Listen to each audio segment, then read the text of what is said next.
Hello and welcome to the Tech Pixies Sparkle and Thrive podcast. This is your host, Joy Foster, and I'm delighted today to be joined by Pip Iles, one of my favorite people in the world, but she also happens to be our CMO at Tech Pixies. She's in charge of our Pinterest curriculum and our Pinterest coaching. She also runs an agency. I don't know how you have time to do it all, Pip. Welcome to the podcast again. I feel like we just had a catch up all about Pinterest. However, we are now doing a series on all of the different social media networks that we teach in our Social Media Magic program. And so I wanted to bring you on and talk about the 2021 trends for Pinterest. So welcome, Pip Iles. Hi. Thank you very much for having me back, Joy. I'm not surprised that we're back again because Pinterest is very fast moving at the moment. So it's a good time to be talking about it. Yes. So tell me all about the 2021 trends. What happened last year in Pinterest that has got us to this point, and where are we going? Yeah, see, Pinterest's an interesting one because actually they predict the future. And that's how they market themselves, because people tend to be on Pinterest looking for things way in advance of actually purchasing them. Therefore, they can predict what the market is going to look like, particularly in regards of product-based businesses. And it's fascinating that last year they had 8 out of 10 of their 2020 predictions came true, even though it was the least predictable year out there. They produced a brilliant report in December that isn't your typical trend report. It's your not yet trending report, if that makes sense. And they describe it as a window into the future from the platform where people go to plan for it. So Pinterest set out 150 predictions for the year ahead. And they started off doing that a couple of years ago. So and if we go back to the beginning, Pinterest's actually only 11 years old. It's still a baby, actually. And therefore, it's a platform that is evolving enormously over time. And last year, it saw its biggest growth ever, not surprising, with most people on there looking for something. And whether that's just inspiration to start off with, and then moving to purchasing later on. But their predictions for this year, I don't think will surprise anybody, but they're basically saying that there will be no normal. So we're all expecting to go back to normal. And they're saying, no, that's not going to happen. There won't be a normal to return to because we'll all have reinvented ourselves. We'll have reinvented fashion, design, and other aspects of our lives. And that's what they're already seeing on Pinterest. They're predicting a renaissance. They're saying that when people can't venture outwards, which we couldn't last year and we still can't, they turn inwards. So therefore, 2020 was the year of self-reflection, and 2021, we should see that the fruits of that reflection is what they're saying. So interestingly, searches for zodiac signs and manifestations have seen the biggest increase already, and they're predicting that this year to be even more. Therefore, the well-being sector and coaches on Pinterest are growing. And while it's still very e-commerce, and I purchase things in there, I did most of my Christmas shopping through it, actually, the most searched for aspect in 2020 was well-being and mindfulness. Therefore, it wasn't a particular product. It was more about us bettering our lives. So it's a really interesting space to be in this year. Yeah, well, I think that's the interesting thing, because probably a lot of coaches don't realize that Pinterest is a space to be on. Course creators as well don't really realize that's a place to be. So it's very interesting. We had a really good chat. Our last conversation about Pinterest, we talked about teachers and how they leveraged it and how they can how someone getting into the education space can really leverage Pinterest as well. So very interesting about the zodiac searches and the well-being searches. I find that really interesting. Okay, so one thing that we have talked about before, and I think it's important to bring up again today because it's really important to understand, Pinterest, you do not define Pinterest as a social media network in the same terms as we would talk about Facebook, LinkedIn, Twitter, and Instagram. So what would you define it as? So it's not your average social media platform. It's a visual search engine. And we have to remember that when using it. It doesn't drive on hashtags, and it doesn't necessarily drive in the same way of engagement. It's the perfect platform for an introvert, because you do not have to put your face out there. You can put your product and your brand out there, and nobody minds you being loud and proud about that. You don't have to put your face necessarily out there. It has 416 million monthly active users, and that shot up during 2020. But what's really important about Pinterest is 97% of the searches on it are unbranded.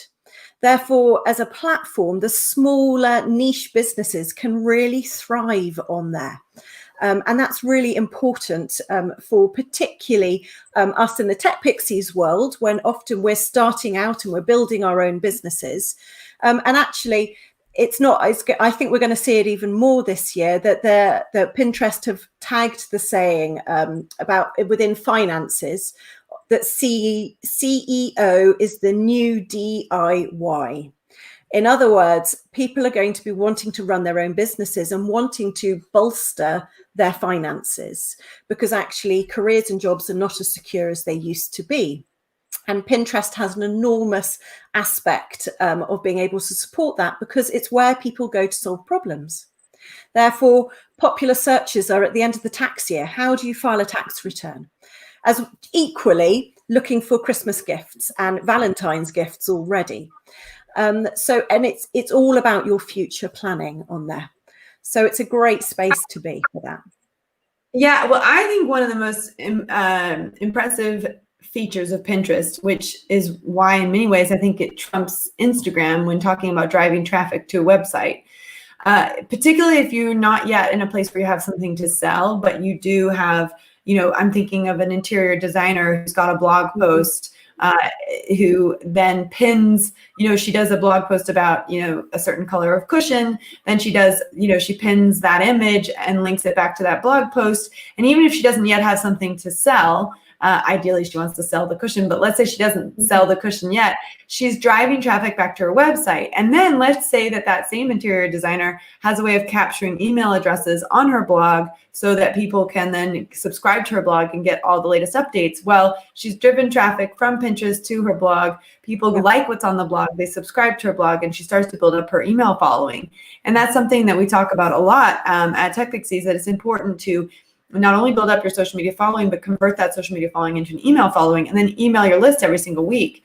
So the other alternative to that is the person who's actually got a product and they're ready to sell it, and they pin the picture, they link it back to that product so someone can click on the picture and then buy the product.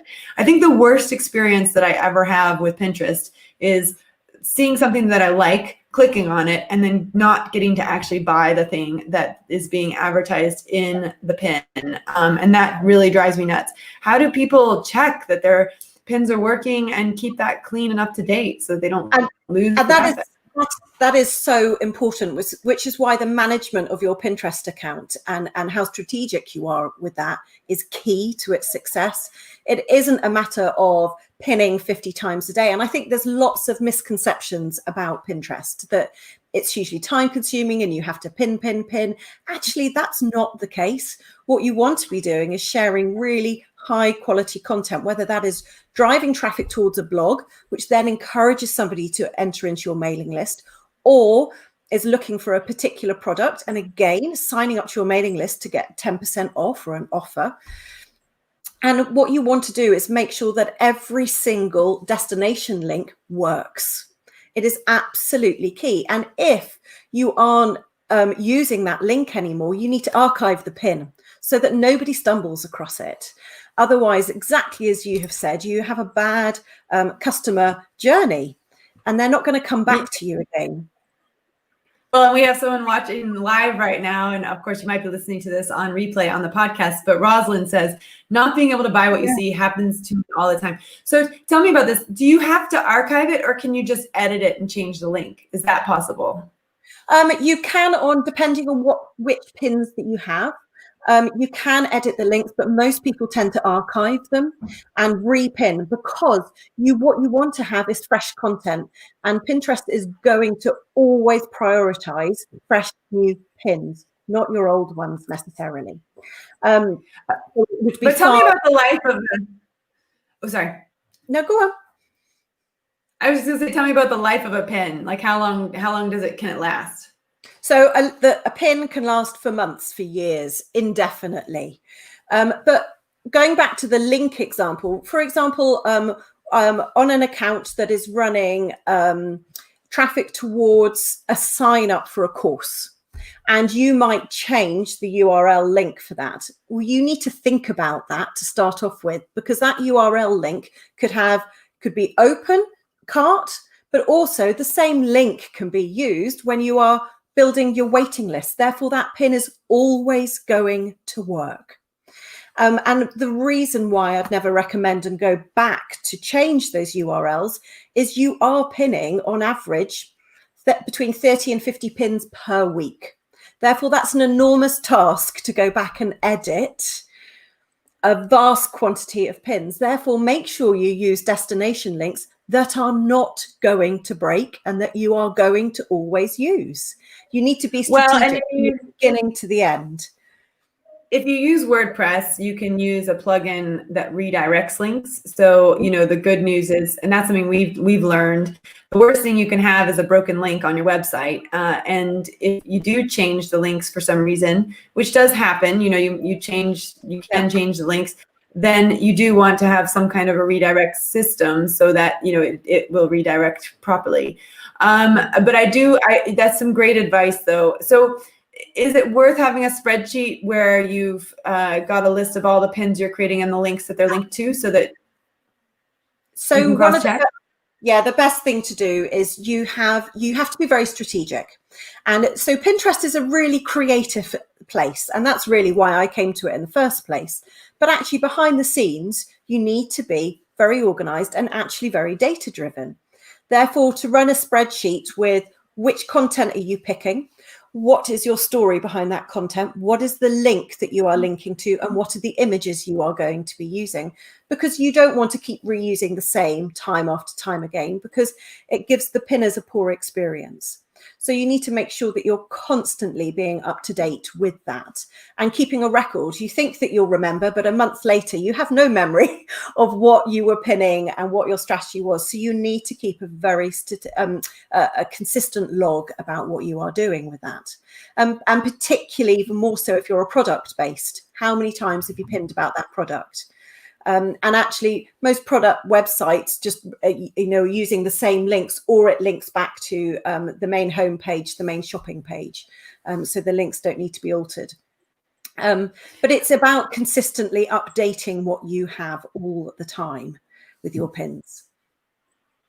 Yeah, and also it's really important, and I think if people are listening to this and they don't have Google Analytics set up on their websites, they 100% need to get Google Analytics set up, because when you set up Google Analytics on your website, now all of the social media networks will report back, okay, how much traffic has this social network driven to your website. However, Google has a different number. It always has a different number. There's always a discrepancy between what the social media networks say and what Google says.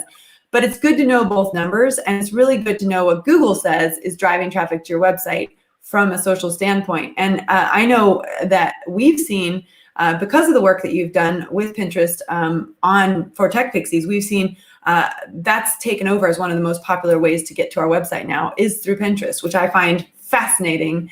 Yeah. So tell me more about the trends that are coming in 2021 with Pinterest. We spoke on our last episode, which was episode 63.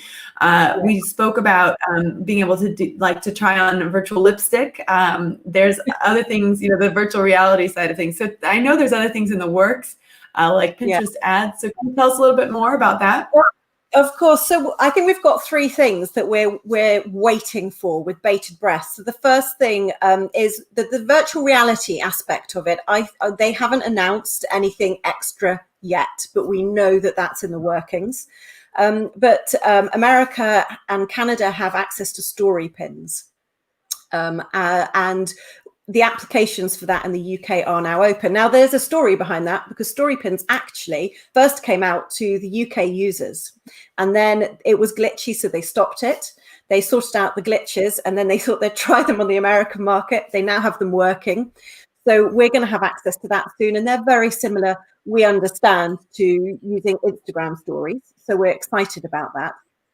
But also the thing that we're really waiting for, particularly with the clients that I'm working with, is being able to be a verified merchant. So this means that you can register your business brand, giving pinners more trust in your products, and being able to have a shopping tab on your profile, which then, of course, will be able to lead you to have earlier access to conversion insights for both paid and organic pins, and hoping that the uploading of catalogs, product catalogs, will be an easier, smoother process. It's a bit clunky at the moment, and we rely upon some awesome web developers that we work with who just are whizzes, and they go through the process on behalf of our clients.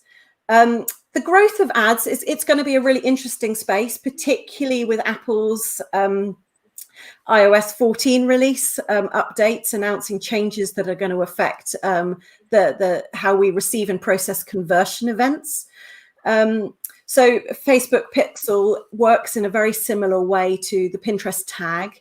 So Pinterest won't escape some of that controversy, but it won't affect Pinterest in quite the same way, because Pinterest's main strength is its ability to drive the traffic to the website.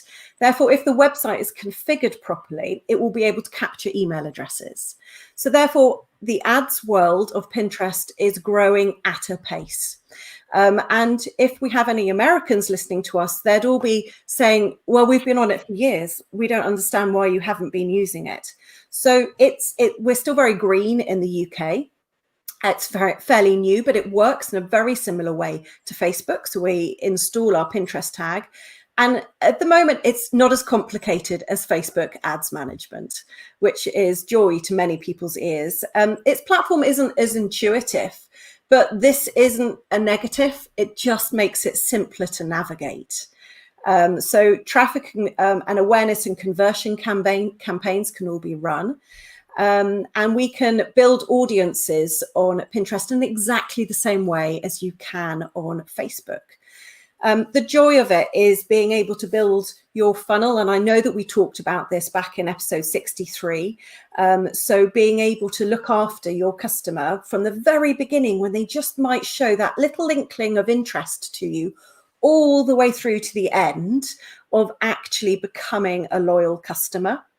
And you can nurture them through that funnel sequence in a really comprehensive way on Pinterest. And just to be clear, the funnel sequence happens outside of Pinterest, but what Pinterest does is bring people to your website to capture that email, and then you take care of them afterwards. Absolutely. But also of course, with retargeting on ads, as soon as you have their email address, you can retarget them and encourage them and squeeze them further into your loyalty pot at the bottom of your funnel. The brilliant thing about Pinterest is that it does work. It's built on SEO, on keywords.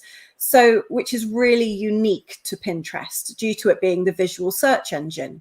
So an average ad has approximately 200 keywords behind the system. So when we build an ad, we will input all of those keywords, which we do a huge amount of research on.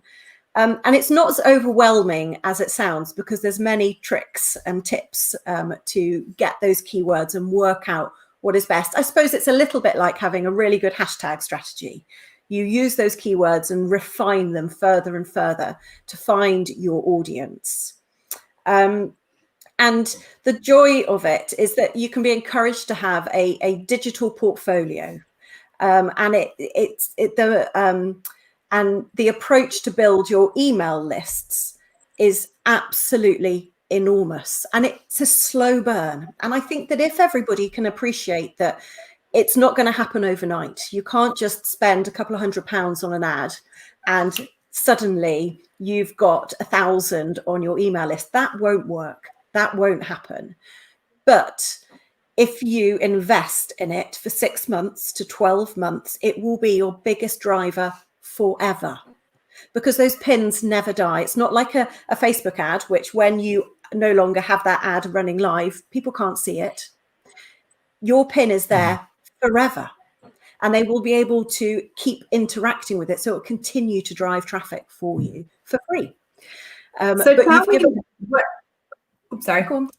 No, I was about to say the ad has given your pin the social proof. Therefore, it'll carry on being presented in front of your right audience all the time. So let's talk about what makes a winning pin in 2021. You know, I'm assuming here that you mentioned keywords. So making sure that you've got keywords in the copy of your pin is really important. I would imagine the image is very important. And, you know, and also when you have a blog post, let's say, and you have the opportunity to have 5 different pictures, well, is that not 5 different pins? Should you be doing all 5 pins? So talk to me about that. What makes a winning pin in 2021? Okay. All right. So the actual pin itself, there are 4 different aspects. So actually only one of those is the image, and you want to use an image, preferably is 100% fresh, therefore has never been seen on Pinterest before. But we appreciate that that is not always doable. So it's about being creative with that image. So for example, we have a blog that we want to raise the interest of and drive traffic to. And we are going to design a certain amount of pins for that blog. So we might therefore have an image on one, and then on another, we're going to use some text overlay so we can get some of those keywords in there. We're going to make sure that the image is very clear about what the blog would be about. It needs to be eye-catching. You then have your 3 other aspects. So the title, the description, and your pin link. Now, the title and the description, again, it's all about your keywords. And therefore, you need to write a list of what those words are. What are people going to write in the search? And you want your pin to show up. And the best way to start that is literally use those keywords that you've thought of, go into the search and see what is coming up. Do your pins align with that? And make sure it's not about keyword stuffing. Pinterest really enjoys nicely written text because the pinners want to read that. And then lastly, your destination link, which we know already is a bugbear of people's. If it doesn't work, don't use it. Now, even if that means that you are needing to link at the moment back to your Instagram account, for example, or a Facebook group, that's fine. Just make sure that it has a purpose. Otherwise, that's what turns people off being a user.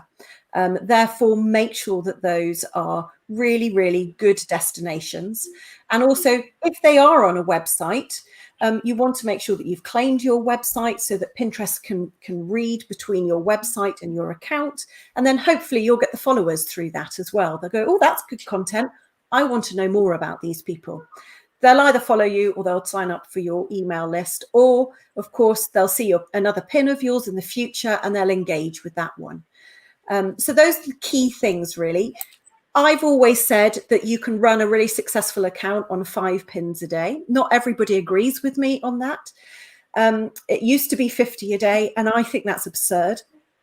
And Pinterest have lowered it, saying, oh, no, we're not really going to give you an answer, but maybe 20, 15. So they're lowering it all the time.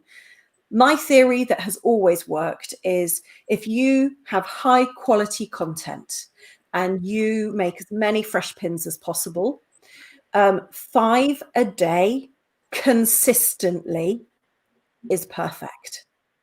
And you can refine it. It's similar to Twitter in that way, in the sense that you can really put multiple posts up in a day. Whereas with other networks like Facebook and Instagram, you actually don't want to put multiple posts up a day because it affects the algorithm. But in Pinterest, it's actually a bonus to have more than one. Yeah. And I mean, I do know some people that will never commit to doing more than 1 or 2 pins a day. Fine. It doesn't mean it won't grow. It's just going to be very slow. So if you want to run an account that absolutely speeds uphill, then fine, you're going to want to pin more a day. But for most beginners, 5 a day is manageable. And once you've put your strategy in place of sourcing your content and knowing how you do it, you can run a really effective Pinterest account on that amount. So my advice is always that, because I think that's what scares people with Pinterest, of being able to keep up with it consistently.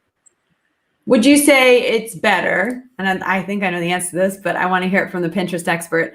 Would you say it's better to, if you are just getting started out in Pinterest, to post 1 pin a day every day, or once a week post 7 pins on a single day? Absolutely 1 a day, without a doubt. And you can use the scheduler within Pinterest. If you're only doing 1 a day, you don't need to have any clever add-ons. You can use scheduling tools. And I would always advise that you use Tailwind. That's definitely the preferred partner with Pinterest. But within the Pinterest platform, you can schedule your pins. And actually the time of day, it is not as relevant as it would be on social media platforms. It's because actually it takes a good fair time for your pin to get read by the algorithm and to be presented. Therefore, actually, pins that I have pinned, for example, for Tech Pixies, for a really good example is we have Tech Pixies have a download for how to get started with your own podcast. And that I pinned, nearly 6 months ago when I was pinning that content, and I repinned it in November with different images. And that is our highest performing organic pin, no ad spend behind it at all. And this week alone, it had 200 clicks just on that pin.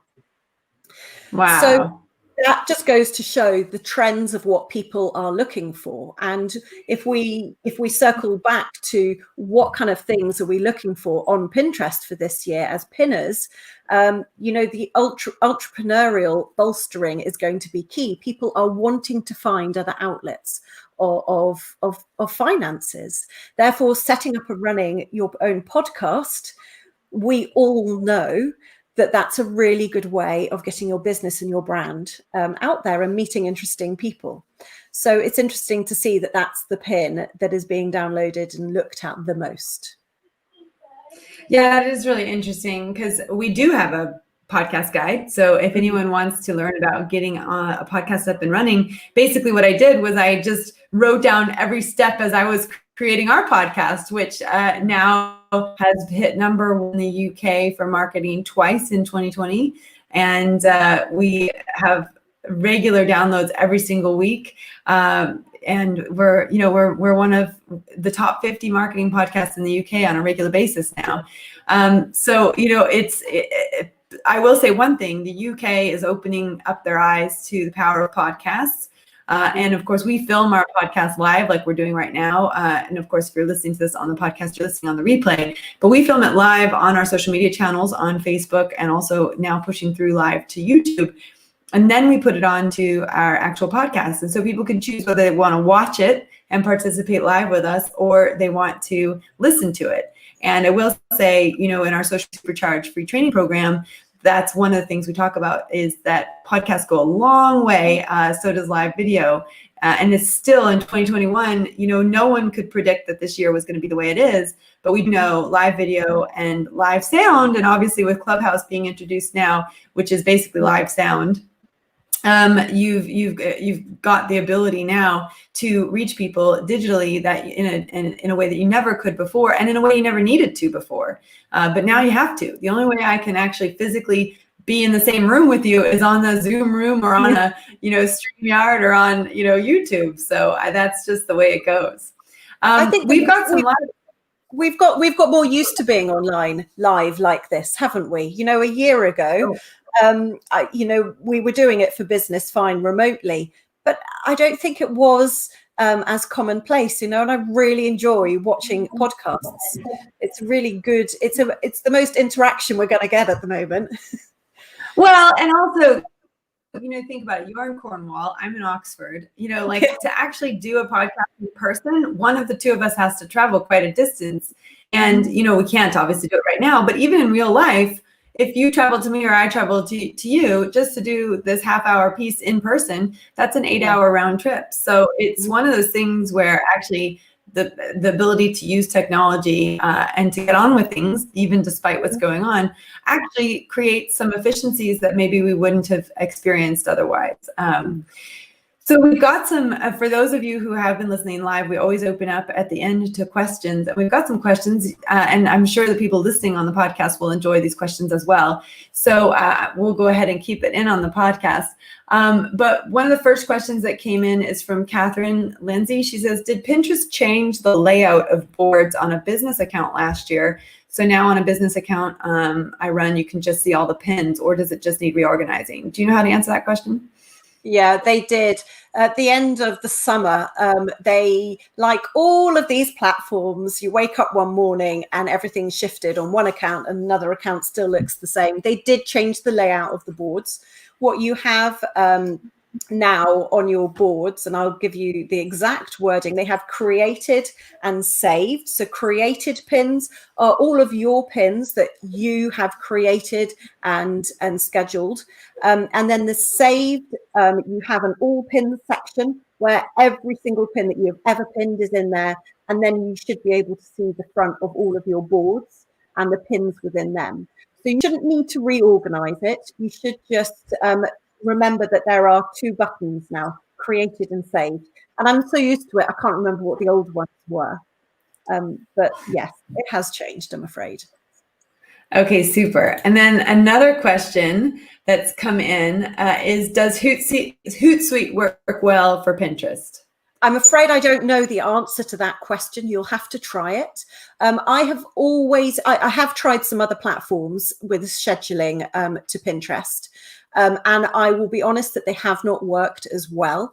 I am a big fan of Tailwind. And for the reason for that is it allows you to interval pin.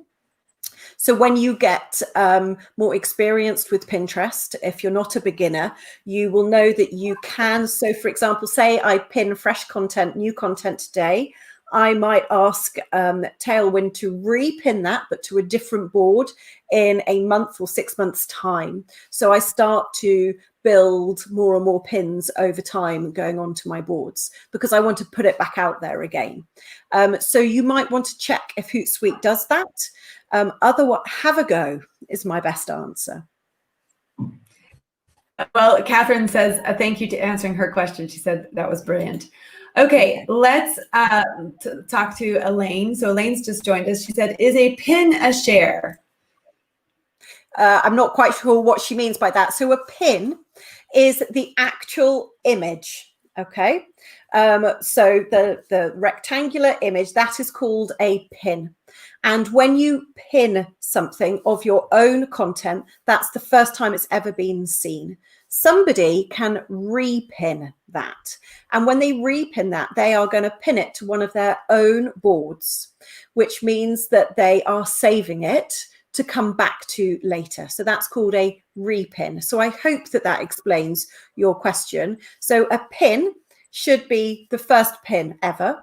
Then your repin is when somebody else sees it, likes it, and repins it to one of their boards, which then in turn gets shared again. Okay. Yeah, and just to be clear, what we're talking about, and again, you're the Pinterest expert, not me, but what you're doing is you're uploading a photo, and then you're linking, you're putting in a title and a description, and then you're linking photo to your website. So that's how you create a pin. And then and then you create a board and it goes on to that board. And then when people want to save your pin, that's what they're doing. They're collecting different pins from different people onto their own boards. Absolutely. So I know, like, when my kids were little, I used to do like crafting boards and I would, anytime I did crafts with my kids, I would go look for them. Or when I was doing birthday parties, I would go and find all the cakes and I would say, okay, guys, here's all the Mickey Mouse cakes. Which one do you want? And then I would try very hard to make the Mickey Mouse cake that they wanted. So the sharing, it's not like Facebook where you can like share to your audience, or it's not like Twitter where you can retweet to your audience. It's not like Instagram where you can share it to your stories.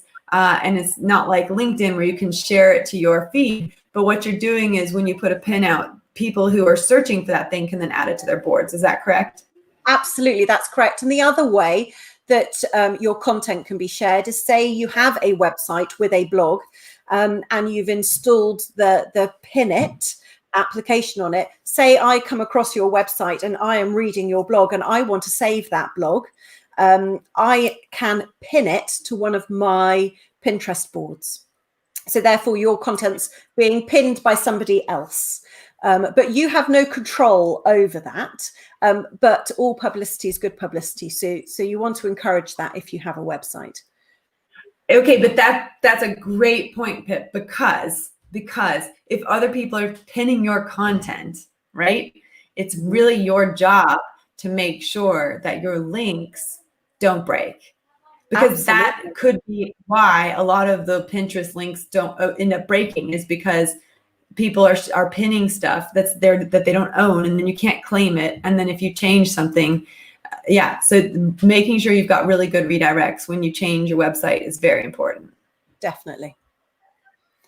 Okay, let's look at some other questions that have come in. I love this live interactive audience today. There's some great questions. Jamie says, I'm really interested in driving traffic back to Facebook and Instagram. Are there guidelines for doing this, or is it pretty straightforward for a social media novice? I'm really curious what you think about this, because I wouldn't necessarily use Pinterest to drive people to Facebook and Instagram. What do you think? And I think that there are two sides to this. I'm very much a fan of, look, nothing ventured, nothing gained. Have a go. Some people are saying, no, you shouldn't do that. But there is no reason why you shouldn't do that. It's usually a very different audience. And if you are wanting to build up your presence on one of those platforms and it drives traffic and you've got good content there, why not? In fact, a really good example at the weekend, it's lockdown number 3. So we've decided to paint. Of course, you decide to paint your house. And I could not decide on the color. So I was on Pinterest typing the Dulux color in. And most of the pins that it came up with took me back to Instagram and to interior designers' accounts. And actually, then it was really useful. And one of the interior designer accounts I now follow, I am using the blue that they showed in the image, and I could get the exact code from their Instagram post. So I am a case and example that it worked. Just this weekend too. I love that. So there you go, Jamie. That and you have just asked. And I now have a blue kitchen because of it. So it's a really good way. If you don't have a website, I do not believe that you shouldn't be using Pinterest effectively. If it drives traffic to a website, why won't it drive it somewhere else? It's a really good driver for YouTube. So I think that you should have a go. I really do. Hey, Jamie, look at you, rock star, asking good questions. All right, so we have another question from Rosalind who says, would people expect to see different images on your Instagram feed and Pinterest? No, not particularly. You have a very different marketplace. And also people go onto Pinterest. Remember, they are predominantly looking for an answer to a question or a problem or something specific. Like, look at my example at the weekend. I typed in sapphire blue or whatever it was, Dulux, inspiration. That was all I typed in, and it comes up with images. Now, the image that I saw there, actually, I expected to see that on Instagram because I went back to it, didn't I? Therefore, sharing them across makes no difference at all. Okay. I have a question though. Was the pin you saw, was it in the Pinterest style of the portrait rectangle, or was it in the square style of Instagram? That was exactly what I was about to go on and say. However, they had resized the image, and you must make sure it's rectangular for Pinterest. They do allow you to pin squares, and we are seeing them more often, and also very long, slim infographics a lot more. But it's not traditional, and we're not entirely sure how the algorithm sees them. Therefore, stick with tradition for now and resize them. It's the best thing to do. And I mean, this is probably a novice question, but I'm going to ask it anyway. How is Pinterest moving forwards with pinning videos? Is that still not possible, or is that? No, absolutely. You can pin videos. The videos do really well. In advertising, videos do well, but actually static pins are still outperforming, we've discovered. But organically, your video pins will have a further reach and get more impressions. And the top tips with that, again, you want to make sure that they're vertical, and to overlay with text. They need to be understood without any volume on. So you will want to, if there is speech, you need to make sure that you put in subtitles or you have a text overlay on them, because most people are on Pinterest on their mobile phones with the volume off. I'm only asking because Rosalind's an opera singer. So if she's going to do her opera singing on Pinterest, I was curious. Okay, Louise Bailey has a question. She says, I've heard pinners are planners. Now, I know Louise, she's one of our very first students in the program from way back when, 5 years ago, and she's just started creating her own patterns and has created note cards and things like that, which are very cool. So she's probably thinking about this, but she's saying, how far in advance should you post for special dates? For example, Christmas. Okay, really good question. You are absolutely right, Louise, that pinners are planners. And actually, we don't tend to purchase on our first look. And you want your pins to build traction. Therefore, 45 days is optimum. However, 90 days needs to be your planning. Therefore, you need to be thinking about Christmas by the end of the summer and working out what your content is. Do you have it already? Do you have the destination links there, etc.? So if you need to be planning all of that content 6 months in advance, to then have the content ready 3 months in advance, to then be building your pins, to then push the content out. And really, you will want your Christmas content out by the beginning of November. Therefore, you're really pinning it mid-September, which seems very early. And I was building Christmas pins in a heat wave this year. So I do know what that's like. But you need to think in advance. Therefore, Valentine's Day pins were already being pinned back in the beginning of December, when all of our Christmas pins were already out there. Advertising's a little bit different. Of course, advertising is live at that time, but you can use one of your existing pins to use within your campaign. So I might have pinned something in September, a Christmas pin, and then use that pin because it's been doing well. So it's got good equivalent of social proof. Therefore, I'm going to use that pin as part of my campaign as my campaign goes live in November, which is when most people are online doing their Christmas shopping. That was a super question. And Louise is very, very organized, so she'll benefit from that. Okay, so Tracy says, hi, newbie here. So just to clarify, you don't actually own your pin page, but you just put your content out there. Is that right? No, you do have your own pin page. You have your own account. So when you open up your Pinterest account, that is your account where you pin your content to that anybody can see. You can have private content on there. But in a nutshell, you do own your page, but anybody can reshare your content, repin your content, which is what you want them to do ultimately. So yes, you do own your Pinterest page, your account. Okay. And then she follows up with, you would have a blog page that you direct people back to with your pins. Yes, yeah, absolutely. It could be a blog page, it could be a podcast, it could be your YouTube channel, but basically you want your pins to go somewhere. And really, Pinterest is really unusual in the fact that at the moment, they don't want to keep pinners on Pinterest. They're happy for them to find what they want, and then you take them off somewhere, wherever your business is. So interesting. Yeah, because the other networks don't want you to leave. Like Facebook wants you to stay on Facebook. and Instagram wants you to stay on Instagram. They don't want, Twitter wants you to stay on Twitter. That's why they've introduced all the native video, because they don't want you leaving to go to YouTube. That was literally one of the first moves that Facebook made, because they didn't want everyone posting their YouTube videos and leaving Facebook to go to YouTube, because obviously YouTube is owned by Google. So they really didn't want to drive traffic to their competitor. So I find that really interesting. So with Pinterest, it is definitely all about getting people to discover what they want. They make Pinterest their search hub. And so they're coming back to Pinterest because they know Pinterest is going to give them good searchable things to go click on or to go find. Yeah, and it's a bit like, it's the equivalent of a Google search, but with pictures. So, you know, they don't mind you then leaving to go to somebody else's site. It's unusual. I don't know how long it's going to last, but we'll enjoy it while it does. Let's enjoy it while it does. Yeah, exactly. Yeah. So Andrew says, this is really interesting. Pinterest was always beyond me. It's certainly becoming clear. And I will say, you know, Pip, you have a complete talent to really break down what could be a very overwhelming, complicated topic and really make it useful for our students. And that's why they all love you.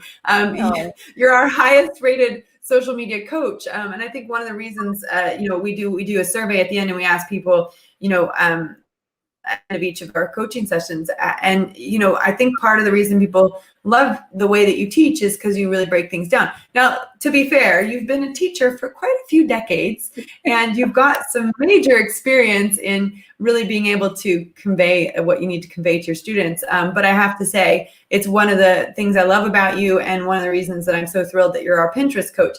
And, you know, for those of you watching, I want Pip to tell you her story herself. It's in episode 63, so we won't go deep into it.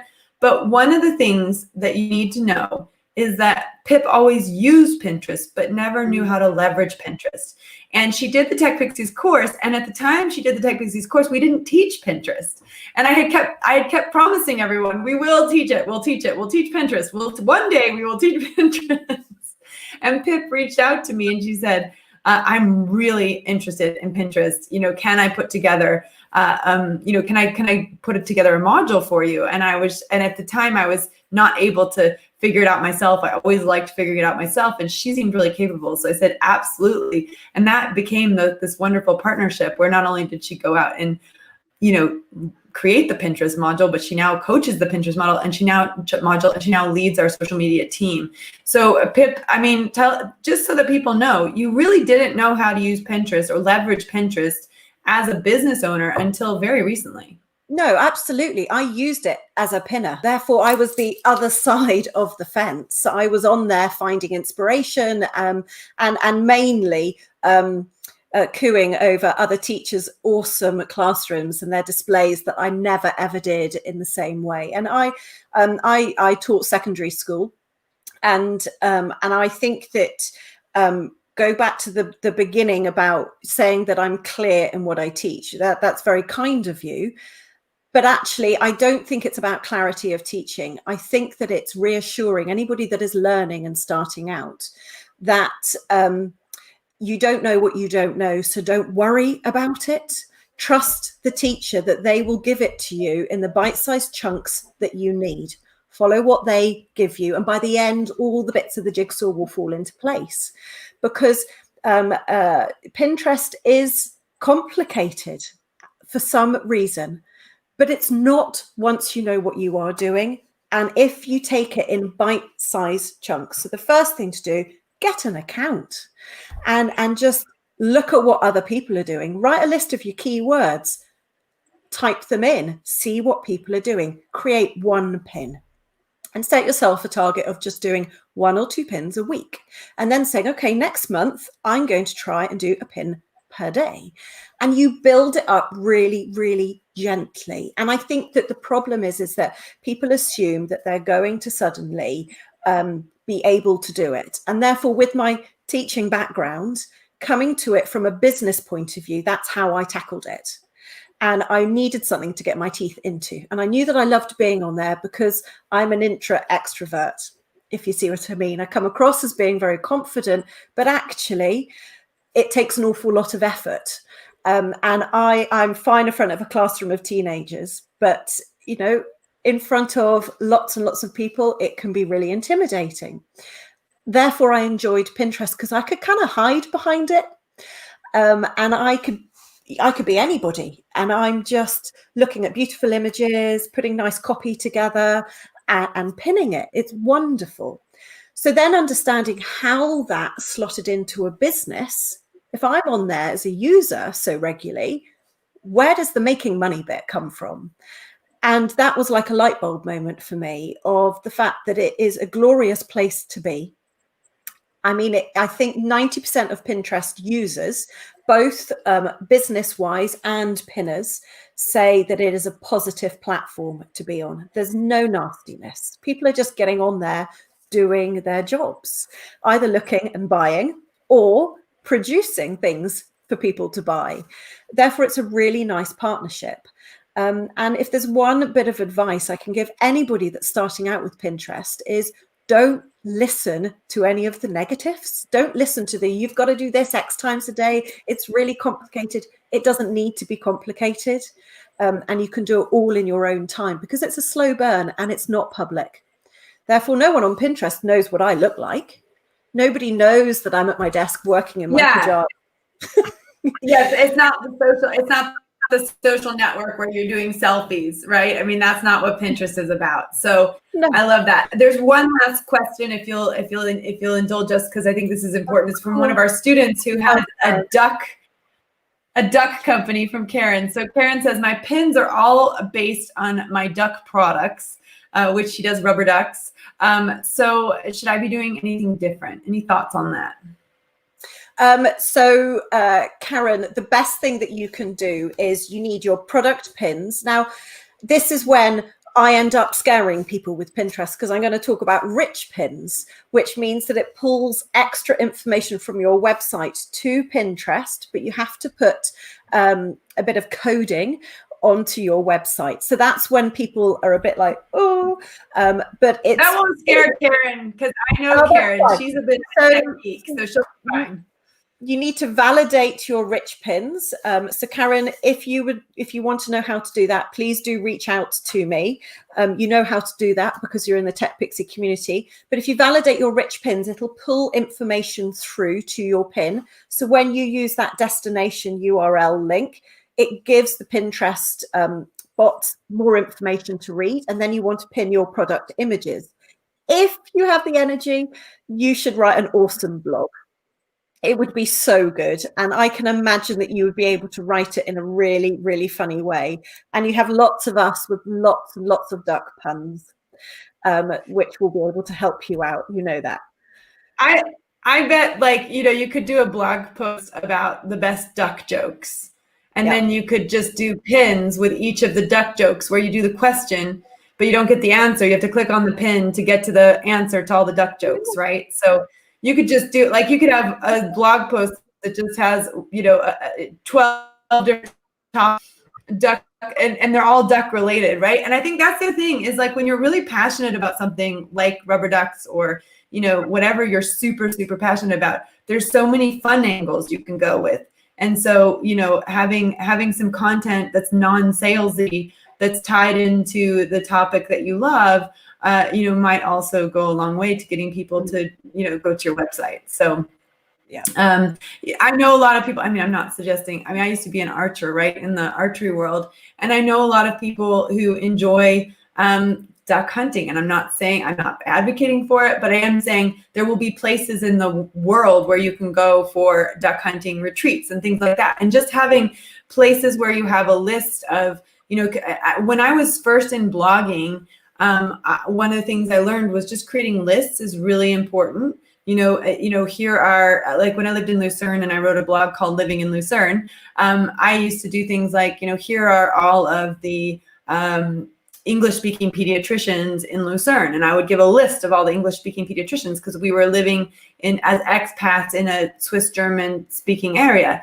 And then when someone would type in English-speaking pediatrician into Google, well, that's what would come up, and that's what the power of keywords is, especially with something that's got a searchable topic.